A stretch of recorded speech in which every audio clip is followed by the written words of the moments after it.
Баршаңызға қайырлы күн, менің арнама қош келдіңіздер. Бүгін біз сіздермен осындай үй жағдайында 2 немесе 3 минут уақытыңызды алатын томатный соус жасайтын боламыз. Өте дәмді болып шығады, қою болып шығады. Кез келген тағам түріне қосып жесеңіздер болады.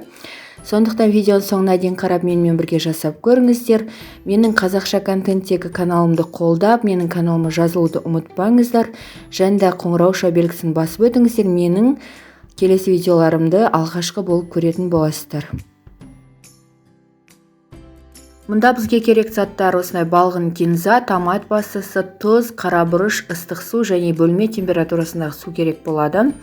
Ең алдымен кинзаны жақсылап жуып алып, осылай майда бөліктерге бөліп турап алатын боламыз. Міндетті түрде майдалап тураңыздар.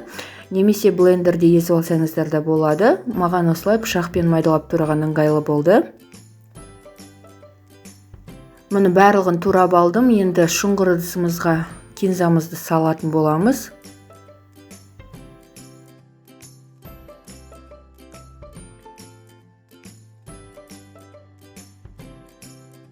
Мұны енді кинза жапырақтарының үстіне қара бұрышты, тұзды саламыз және де қайнап тұрған ыстық су құятын боламыз.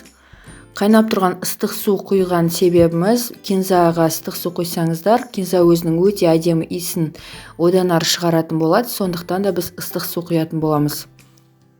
Мұны барлығын жақсылап араластырып алып, енді үстіне томат пастасын салатын боламыз. Томат пастасы өзіңіздің үйде қолданып жүрген кез келген томат пастасын қолдансаңыздар болады. Мұны барлығын осылай жақсылап біркелкі араластырып алатын боламыз.